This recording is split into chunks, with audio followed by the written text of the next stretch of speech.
Thank you for joining Wars of the Roses. As we continue with Part 2, From Darkness to Light, from Masonic Initiation by W.L. Wilmshurst. Chapter 1. From Darkness to Light.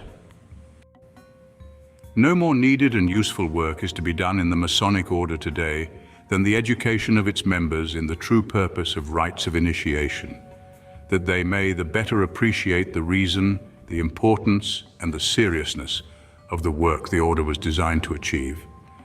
Hitherto, that educative work has been grievously neglected, with prejudicial results to the craft through the admission of candidates little adapted to appreciate its purpose. Some members have no wish to be Masonically educated. They are content to be Masons in name only, and are satisfied that the monotonous mechanical repetition of unexplained ceremonies and side lectures fulfills every requisite and conveys all that is to be known. Yet in every lodge are to be found brethren who are asking for something more than this, who know that the craft was designed for wider and better ends, who, as earnest seekers after wisdom and light, entered the Order in the hope of finding them, but who too often are repelled by what they do find there or lose interest on their needs being left unprovided for. It is in the special interest of this worthier type of Mason that this address is given. We greatly need competent, trained exponents of the meaning and symbolism of the craft, not merely teachers of the letter of its rituals and lectures. The duty and responsibility of providing this wider instruction surely lies upon those holding the rank of installed master. Is not their place in that East from which real light should continually be coming, and whence they are supposed to employ and instruct in Masonic science those who sit in less or greater degrees of darkness in other symbolic quarters of the lodge?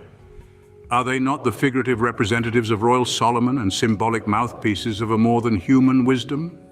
Over each of them has there not been raised a most solemn petition that they may be endued with wisdom to comprehend, judgment to define, and ability to enforce obedience to the holy law, declaring the conditions upon which real initiation depends, so that they may effectively enlighten the minds of their brethren?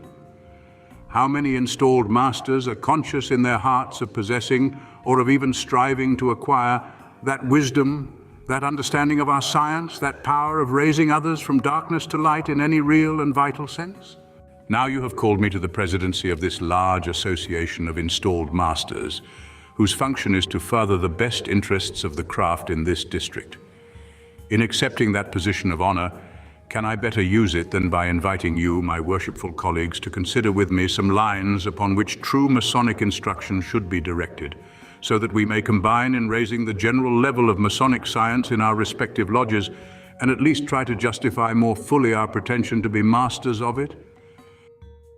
My purpose now, therefore, is firstly to give some idea of what real initiation involves, and to show how great a difference exists between it and mere formal passage through the ceremonies of the craft. Secondly, it is to explain what initiation meant and still means in the more secret and advanced systems out of which modern Masonry has sprung as a comparatively new branch from a very ancient tree. And lastly, it is to indicate how and with what greater efficacy our lodge work might be conducted if we better realized the true nature and purpose of the Order. 1. Initiation, real and ceremonial. It may be a surprise to some members of our craft to be told that our ceremonial rites, as at present performed, do not constitute or confer real initiation at all, in the original sense of admitting a man to the solemn mysteries of the human soul and to practical experience in divine science.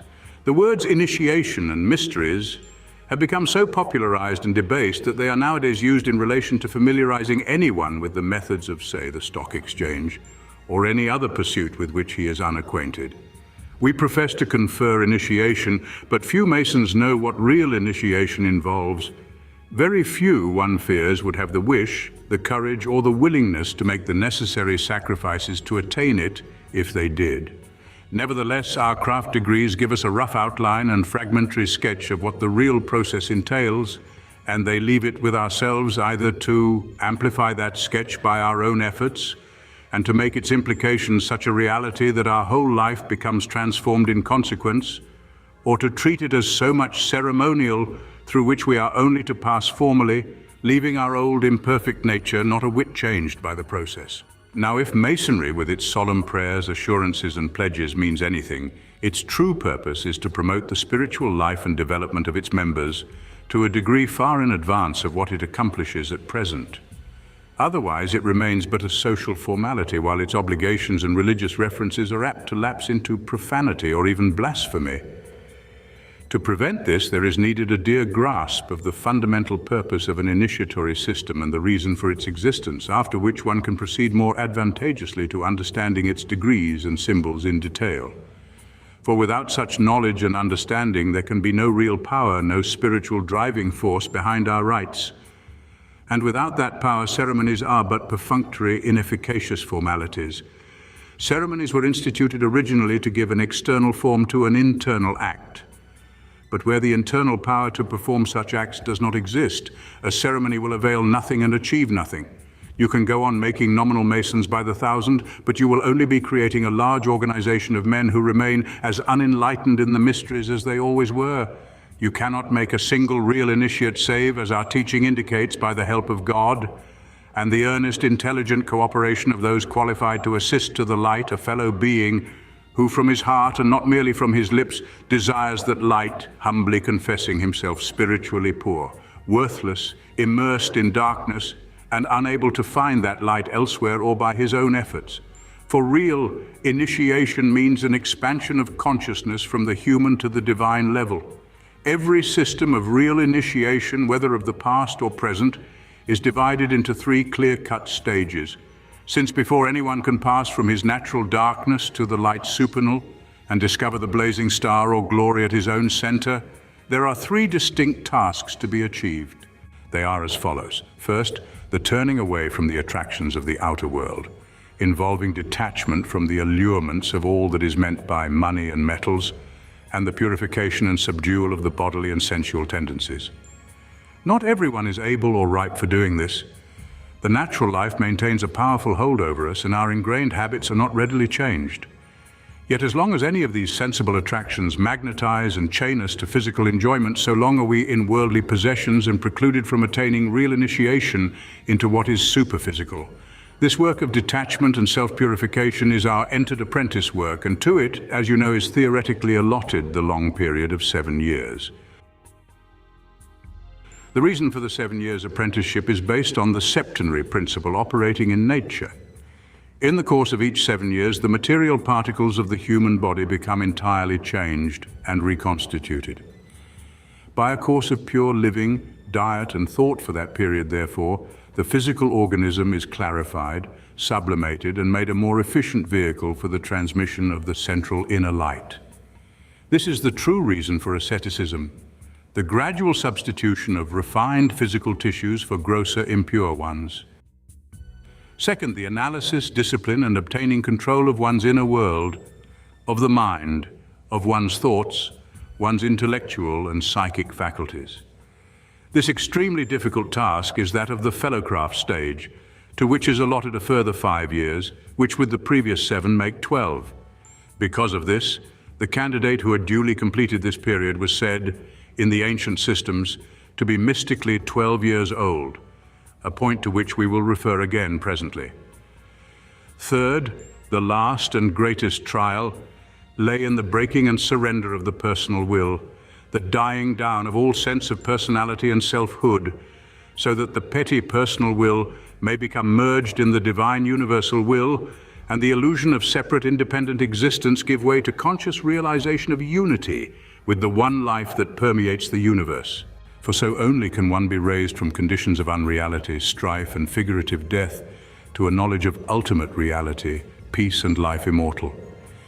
To attain this is to attain mastership, involving complete domination of the lower nature and the development in oneself of a higher order of life and faculty. And he who thus attained was said to be of the mystical age of 30 years, of which also I will say more presently. Now it is these three stages, these three labors or processes that are epitomized dramatically in our 3 degrees. Every Mason in taking those degrees identifies himself ceremonially with what they signify. He also solemnly obligates himself to put their significance into actual practice in his subsequent life.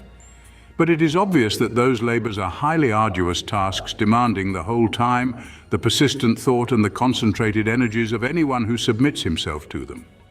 They are not achieved by merely passing through a sequence of ceremonies in 3 successive months, at the end of which the candidate, far from being an initiate, usually remains the same bewildered, benighted man he was before, knowing only that he has been hurried through 3 formal rites, entitling him at last to the august title of Master Mason. Hence, we are justified in asserting that Masonry, as now unintelligently practiced, does not and cannot confer real initiation. It merely discharges certain ceremonial formalities. Nevertheless, in those formalities, the earnest Mason, the diligent pursuer of the path of light, is given a clear chart of the process of spiritual self-development, which he can follow up by his own subsequent exertions. And further, he is directed to a most valuable key for unlocking central truth and discovering the hidden secrets and mysteries of his own being. The key of intense aspiration to find the light of the center. Does that key hang or lie, asks one of our lectures. For most Masons it lies. It lies rusting and unused, because they either do not desire or do not know how to use it, or have no one competent to show them how to do so. For some few it hangs your taught where, and though it is of no manner of metal, those who have found and use it, pursuing their quest with fervency and zeal, if perhaps at first with shambling feet and uncertain steps, may assuredly hope to gain admission into the lodge of their own soul. And when the last hoodwink falls that now blinds their vision, to find themselves there, face to face with the master of that lodge, and in possession of every point of fellowship with him. A poet well schooled in the process of real initiation has thus written of it: "Pierce thy heart to find the key, with thee take only what none else would take. Lose that the lost thou mayest receive. Die, for none other way canst live. When earth and heaven lay down their veil, and that apocalypse turns thee pale, when thy seeing blindeth thee to what thy fellow mortals see, when their sight to thee is sightless, their living death, their light most lightless, seek no more." Francis Thompson's Mistress of Vision. For it is then, and only then, that true initiation is achieved, that the lost word is found at the deep center of one's own heart, and the genuine but withheld secrets of our immortal being are restored to us in exchange for the natural knowledge and faculties which, in this world of time and change, have been given us by Providence as their temporary and mortal substitutions. 2. The purpose of the mysteries. We shall understand little of the purpose of Masonry unless we know that of the older systems out of which it issued. That purpose was to promote and expedite the spiritual evolution of those who desired the regeneration of their nature and were prepared to submit to the necessary discipline. Thus, the work of the ancient mysteries was something vastly more serious and momentous than merely passing candidates through a series of formal rites as we do today. Their great buildings, which still survive, were assuredly not erected at such immense labor and skill, merely to provide convenient meeting places like our modern lodge premises, at which to administer a formal rite at the end of a day devoted to business and secular pursuits. The mass of initiation literature and hieroglyphs available to us reveals how drastic and searching was the work to which candidates were subjected under the expert guidance of masters who had previously undergone the same discipline and become competent to advance their juniors. With them, the work was a difficult but exact science, claiming one's whole time and energies. It was the highest, greatest, and holiest of all forms of science, the science of the human soul and the art of its conversion from a natural to a regenerate supernatural state. Reminiscences of the dignity of this work still survive in our references to Masonry as the noble science and royal art. Terms meaningless today, although each newly made Mason is charged to make daily progress in Masonic science, and everyone installed into the chair of a lodge is termed a Master of Arts and Sciences. But this secret immemorial science could be imparted only to those morally fit and spiritually ripe for it, as not all men yet are. It was meant only for those bent on passing from the moral and intellectual darkness in which normal humanity is plunged, to that light which dwells in their darkness, though that darkness comprehendeth it not until it is opened up at their center. It was solely for those who sought the way, the truth, and the supernatural life, and were ready to divest themselves of the money and metals of temporal interests, and concentrate their energies upon the evolution of the higher principles of their nature, which is possible only by the abnegation and surrender of their lower tendencies. Evolution, nowadays recognized as a universal process in nature, is sometimes supposed to be a modern discovery. But the ancient wisdom teaching knew and acted upon it ages before modern scientists discovered it in our own day. It recognized that in all the universe there is but one life, broken up and differentiated into innumerable forms, and evolving through those forms from less to greater degrees of perfection.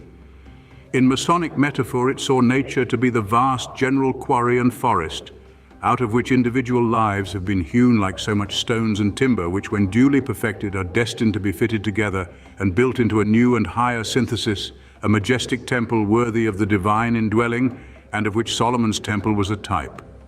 All life has issued out of the east, that is, from the great world of infinite spirit, and has journeyed to the west, or the little world of finite form and embodiment, whence, when duly perfected by experience in those restricted conditions, it is ordained to return to the east. Hence, when our entered apprentice is asked in the lecture whence he comes and whither he goes, he replies that he is on his way back from the temporal west to the eternal east. The answer corresponds with a fuller one to be found in the surviving records of the early British initiates, the Welsh bards, where to the same question the following reply is made. I came from the great world, having my beginning in spirit. I am now in the little world of form and body, where I have traversed the circle of strife and evolution, and now at its termination I am man. In my beginning I had but a bare capacity for life, but I came through every form capable of a body and life to the state of man, where my condition was severe and grievous during the age of ages. I came through every form capable of life, in water, in earth, in air, and there happened to me every severity, every hardship, every evil, every suffering. But purity and perfection cannot be obtained without seeing and knowing everything, and this is not possible without suffering everything. And there can be no full and perfect love that does not provide for its creatures the conditions needful to lead to the experience that results in perfection. Everyone shall attain to the circle of perfection at last.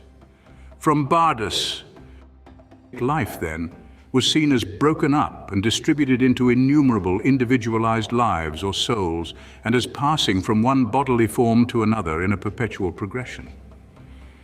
In Masonic metaphor, those individualized souls are called stones, for stone or rock is an emblem of what is most enduring, and the stones are rough ashlars or perfect cubes accordingly as they exist in the rough or have been squared, worked upon and polished.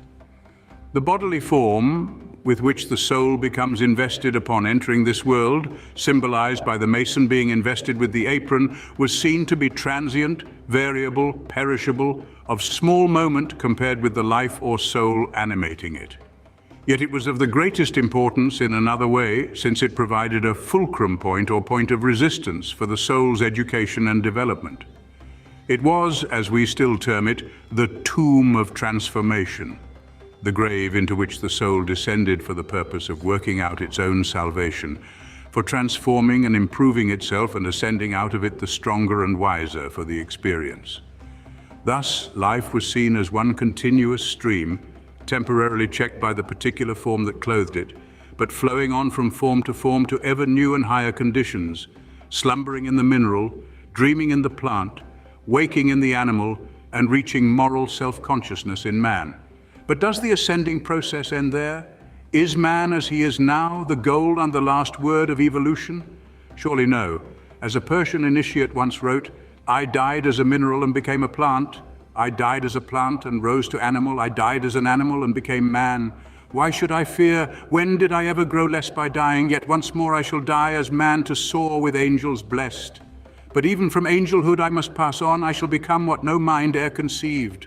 Now, in order that evolution from lower to higher degrees of life may take place, some force must previously have been involved in living organisms that makes their evolution possible. You cannot have evolution without involution. A seed would never grow unless it held within it the force which expands it into a plant with a glory of leaf, flower, and fruit.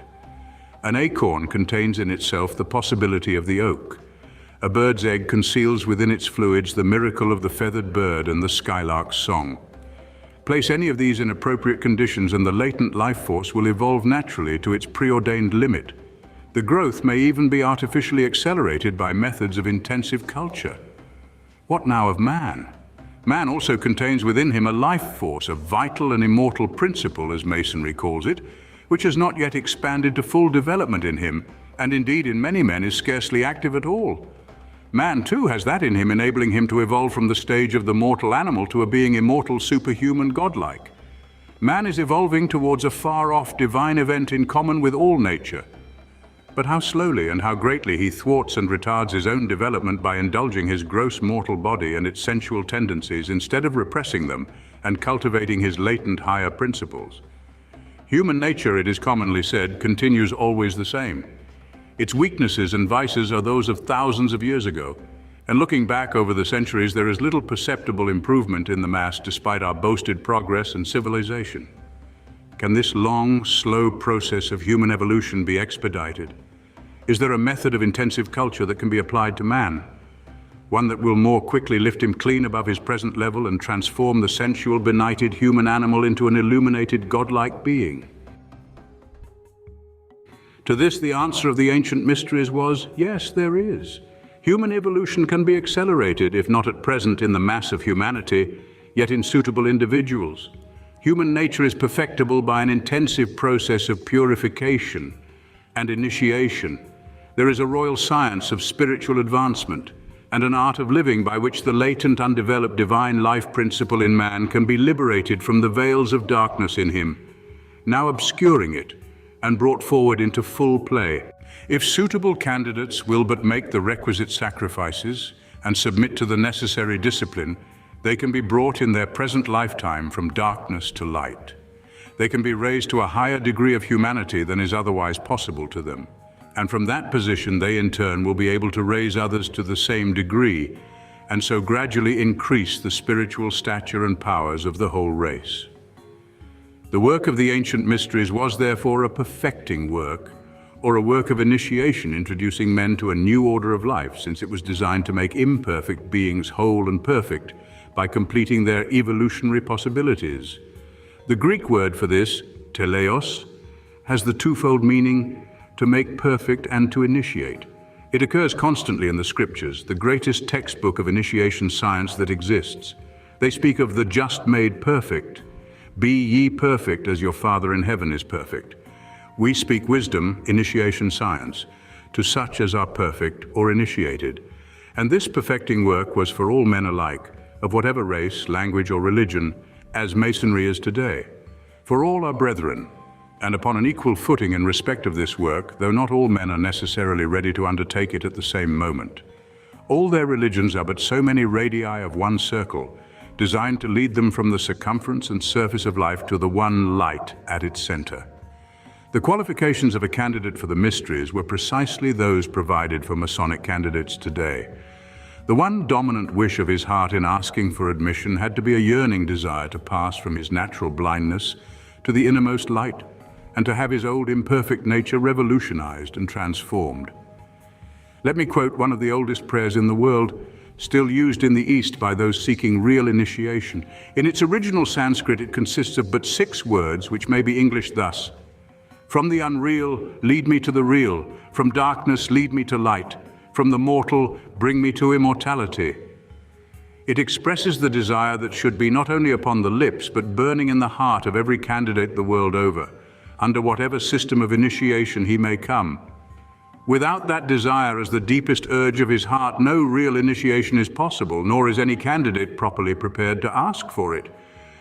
No one can expect to come to the revelation of the supernatural light, or to be raised to the sublime degree of a master soul, who is content with his present life as it is, who regards himself as not in darkness, but as already enlightened, or supposes his present mortal existence to constitute real life. Only by perceiving the unreality and impermanency of the present world and its interests can one really begin to detach himself from it and divest himself in thought and desire of its money and metals. So long as one carries these with him or remains in any sense in worldly possessions, so long he darkens his own light and automatically defers his own initiation into it. They mean not merely one's cash and temporal belongings, They include all that clogs and clings to us from our immersion in the outer world, our intellectual possessions, our stores of notions, beliefs and preconceptions about truth, and the mental habits and self-will we have acquired, even with the best motives, in our state of darkness. All these constitute our worldly possessions, and they are not our real wealth but our limitations. It is a paradox, but a true one, that we can only gain by giving them up. Their attraction must cease if that high light we profess to seek is ever to be found, and the aspirant for it must stand at the door of the mysteries in the deepest sense, a poor candidate in a state of darkness, content to be as a child and surrender himself to an entirely new order and rule of life. Few are prepared for this task of self-divestment of all that, as experienced men of the world, they have clung to and built into their mental fabric. How many of those who ceremonially profess to do so would be ready or content to do it really? On being told of this prerequisite to initiation, they would go away sorrowful, for they have great possessions and are not yet prepared to give them up for something intangible. In a like sense, the candidate had to be a free man, free in a moral rather than in a civil sense, voluntarily offering himself for the work and free from all attachments hindering its achievement, and so becoming also free to the goodly fellowship of all other initiates the world over and free from any less worthy intercourse. He had to be of full age, that is, in full bodily and mental maturity, so as to be fit for the disciplines awaiting him, and spiritually mature, as not everyone is, for undertaking the final stages of his evolution. Sound judgment, a sound mind in a sound body, was also essential in view of the demands made on the mental and psychic faculties, involving the risk of insanity to the mentally unstable. Strict morals, or chastity, were imperative, since the task of self-transformation involves physiological changes in the bodily organism, necessitating the utmost personal purity and continence. And he had to be of good report. This does not mean of good reputation. It means that on being tested by the initiating authorities, he must be found spiritually responsive to the ideals aimed at and ring true, giving back a good sound or report like a coin that is tapped to determine its genuineness. In the wonderful Egyptian rituals in the Book of the Dead, one of the titles always found accorded to the initiate was true of voice. This is the same thing as our reference to possessing the tongue of good report. It does not mean that he was incapable of falsity and hypocrisy, which goes without saying, but that his very voice revealed his inherent spirituality and his own speech reflected and was colored by the divine word behind it. The vocal and heart nervous centers, the guttural and the pectoral, as we say, are intimately related physiologically. Purity or impurity of heart modifies the tonal quality and moral power of one's speech. The voice of the real initiate or saint is always marked by a charm, a music, an impressiveness, and a sincerity absent in other men, for he is true of voice. He possesses the tongue of good report. The rule of the ancient mysteries was, and still is in other systems, that 12 years of preparation should elapse before the last great spiritual experience was permitted that brought the candidate to the light at his center and qualified him for mastership, though less sufficed in appropriate cases.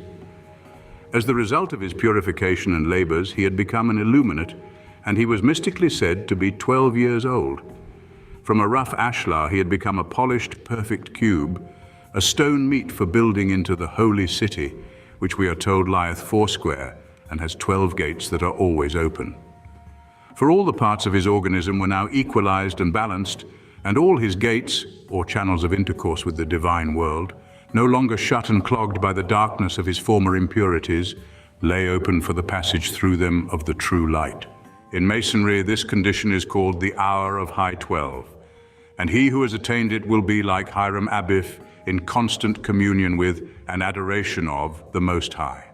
Similarly, when the candidate had advanced still further to the sublime degree and powers of mastership, he was said to be 30 years old. You will find these mystical ages referred to in the third gospel, where we are told, Luke 2:42, of the great exemplar being 12 years old, and so illuminated that his wisdom confounded the academic but unenlightened teachers of the temple. And again, Luke 3:23, that he began to be about 30 years old, at which period began his work as a master, which continued for another 3 years and manifested such works and teaching as are possible only to a master. 33 years was, in the mysteries, the mystical duration of life of every initiate who attained mastership. That period has no relation to bodily age. It is based on considerations we need not now enter into, but referring to the completion of human evolution, when it can be said of the soul's travail, it is finished. He hath wrought the purpose through of that which made him man.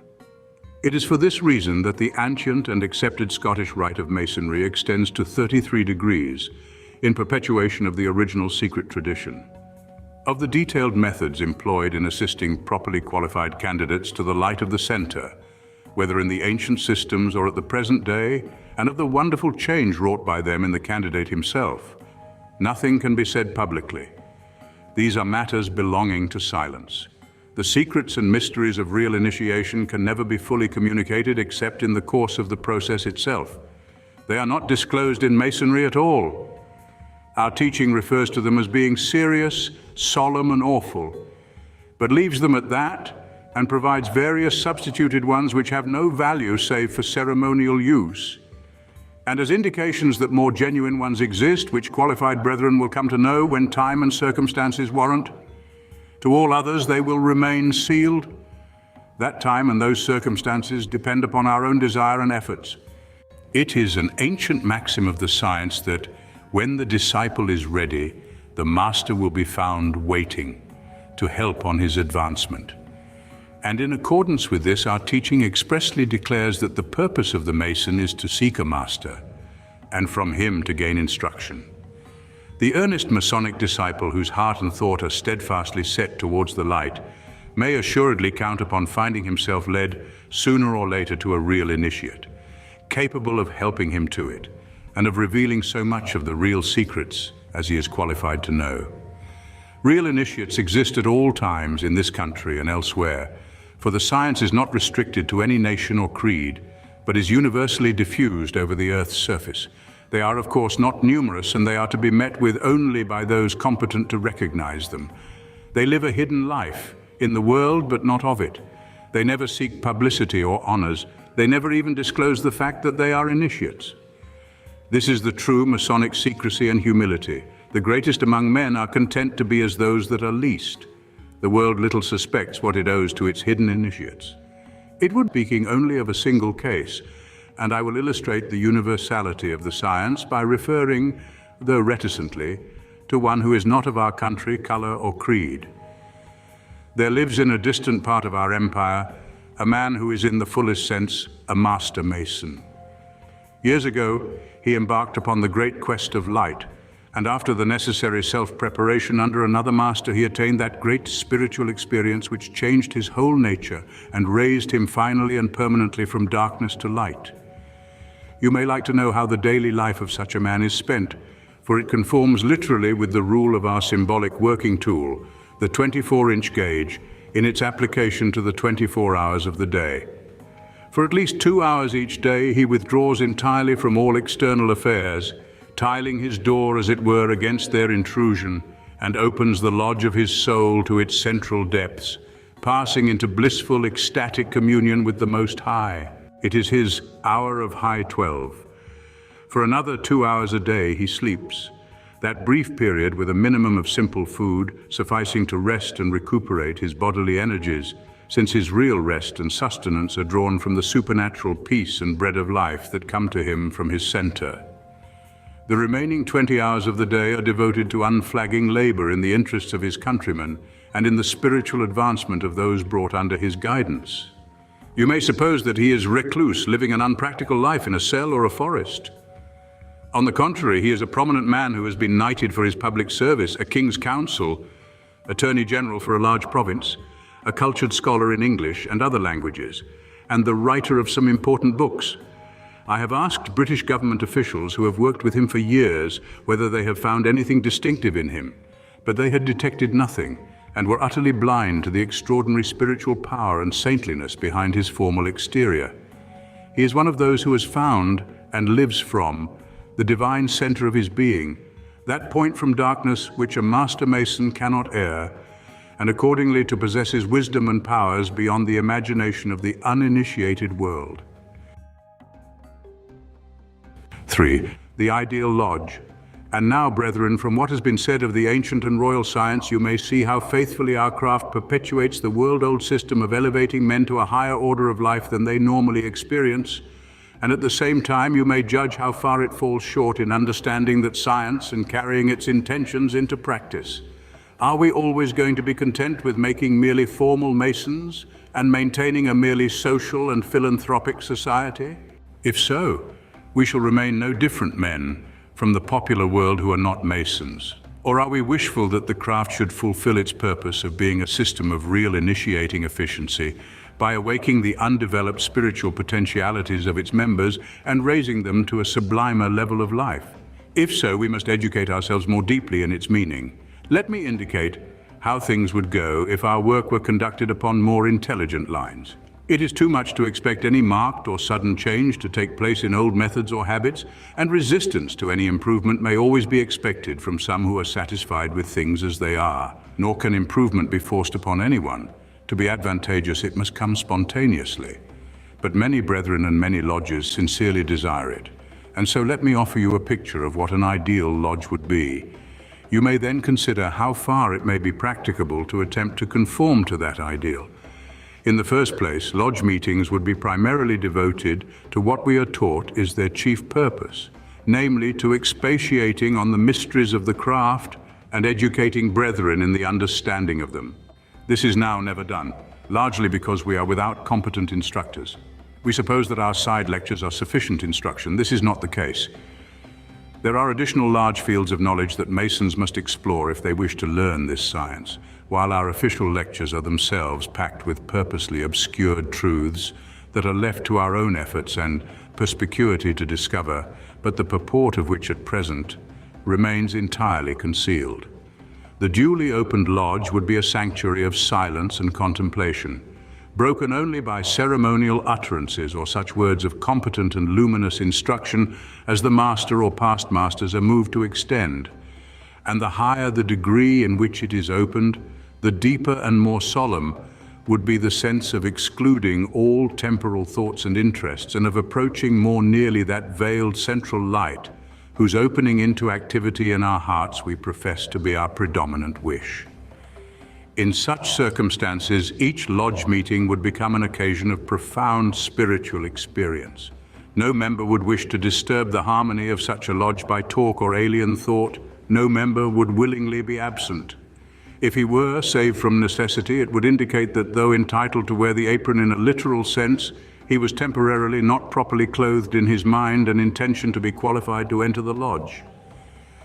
Everyone would regret when such a meeting closed, and it became necessary to be recalled from such peace and refreshment to the jars and labors of the outer world. The admission of a new candidate would be a comparatively infrequent event, for no one would be received to membership save after the fullest tests of his genuine desire for Masonic knowledge and of his adaptability to it. The conferment of the different degrees would be at much longer intervals than is now authorized, so as to ensure their being assimilated and understood, as is impossible at present. And upon the notable occasion of a degree being conferred, those present would be not merely passive spectators of the rite. They would have been educated to become active, though silent helpers in it, by adding the force of their united thought and desire to the spoken word, and so creating such a tense and highly charged atmosphere that an abiding, permanent uplift in the candidate's consciousness might be hoped for. For the efficacy of rites like ours does not depend solely on the master who performs them. He is the mouthpiece for the time being of all those present, but it is the whole assembly that should really be acting, forming as it were a battery of spiritual energy and drawing the new brother into vital fraternity with itself. Great power resides in strong collective thought and intention, and when these are focused and concentrated upon a candidate properly prepared in heart and mind for our ministrations, we might hope to induce in him something like real initiation, but otherwise he will be listening to but a formal recital of words. It follows that we should never hear such things as the usual talk about making one's lodge a success, or as personal praise to anyone for having performed his work creditably. Whether our work is really done well in the sense of being spiritually effective, God alone knoweth, to whom all gratitude should be rendered for any good achieved. while the only worthy success for a lodge is its capacity for vitally affecting the lives of those who enter it and transforming their mental and moral outlook. The lodge room should be holy ground, a temple consecrated to Masonic work and used for it exclusively, for it is a symbol of the temple of the human individual. And we who are taught the necessity of every intending initiates excluding money and metals from his thought, and who have before us the significant example of a master who vigorously scourged all money changers out of the temple, should surely conform to those lessons by keeping our symbolic temple sanctified and entirely free from secular use. There is a practical advantage in so doing, for premises continually devoted to a single purpose become, as it were, charged and saturated with the thought and ideals thrown off by those who habitually so use it. A permanent spiritual atmosphere is created, the influence of which appreciably affects those who enter it, and the possibility of the efficacious initiation of candidates is thereby greatly increased, whereas that atmosphere becomes defiled and any spiritual influence stored in it neutralized by promiscuous use. Visiting other lodges would no longer be for social reasons, but, as in ancient times, solely with a desire to enlarge one's Masonic knowledge and experience, to share their spiritual privileges, or even to bring spiritual reinforcement to lodges needing such help. No practice is more beneficial than intercourse between those of different lodges engaged in a common work, and no right is more firmly established than that of any seeker of the light to claim and be given hospitality and assistance conducing to that end. But our modern practice of mass visiting is calculated to disturb the true work we ought to be doing, and is somewhat of an abuse and travesty of a privilege dating from antiquity, when occasional representatives of one school of the mysteries journeyed often long distances to another in a different land to enlarge their own knowledge or impart it to those they visited. Promotion to office in the craft would not be by rotation or from seniority of membership or social standing in the outside world. It would depend entirely upon spiritual proficiency, upon ability to impart real illumination to candidates and advance the true work of the craft. The little jealousies and heartburning that now occur at the annual promotions would be impossible. Such things belong to the base metals in our nature, which ought long ago to have been got rid of in anyone really qualified for office. Did we better realize the serious nature of initiation work, we should often shrink in humility from accepting positions we are now eager to seize. Remember that in leaving the outer world and passing the portal of the lodge into the world within, all values change, all questions and even all sense of personality should cease. You become engaged not in a personal task, but in a common fraternal work before God, in whose sight all are equal and who will act through such instruments as seem good to him. Therefore let him that is greatest among you be as he that is least. It may well be that the apparently least among us is often likely to be the more efficient workman. These, I know, are lofty ideals, largely impracticable at the moment, and I have no wish to alienate any brother's interest in the craft by imposing a standard beyond his present capacity and desire. Yet brethren to whom the ideal appeals and to whom it is both desirable and practicable might unite in meeting with the intention of conforming to it, and here and there even a small new lodge might be formed for that special purpose, leaving other lodges to work on their accustomed lines. Is Masonry throughout anything but a lofty ideal, which so far we have made little serious attempt to realize? The main difficulty before us is that the true work of the craft contemplates a much greater detachment from the things and the ways of the outer world than we are at present willing or perhaps able to allow. So we compromise with ourselves and seek to combine the outer secular life with the inner ideals of the craft. The two conflict, and no man can efficiently serve two masters. We must choose whom we will serve. Still, the ideal is before us, a glimmering light in a dark, distracted and dying world, and it rests with ourselves whether it remains a glimmer or whether we strive to fan it into a blaze of fact. For those who desire merely a social and sociable organization, garnished with a little picturesque ceremonial and providing opportunity for a little amusement and personal distinction, Masonry will never be more than the formality it long has been and still is for many, and they themselves will remain in darkness as to its meaning, its purpose, and its great possibilities. But for those who are not content with vanities and unrealities, who desire not a formal husk but the living spirit, and are bent on plumbing its well-guarded secrets and mysteries to their depth and living out its implications to the full, Masonry may well come. As for some it has come to be the chief blessing and experience of their lives. It may yield them even the last secret of life itself. It may fulfill for them the ancient prayer of the Eastern initiates we just now spoke of, by leading them from the unreal to the supreme reality, from darkness to light, ineffable, from the things of time and mortality to things immortal. They may find it a ladder of truth and world escape set up for them in the wilderness around them, and there lodge a place of unfolding vision where, with the Hebrew patriarch, they will exclaim, "This is none other than a house of God and a gate of heaven." Thank you for watching, and please don't forget to share, like, subscribe, and comment, and if you can, please consider donating to Wars of the Roses. Links to PayPal and Patreon are in the description. Thank you so very much.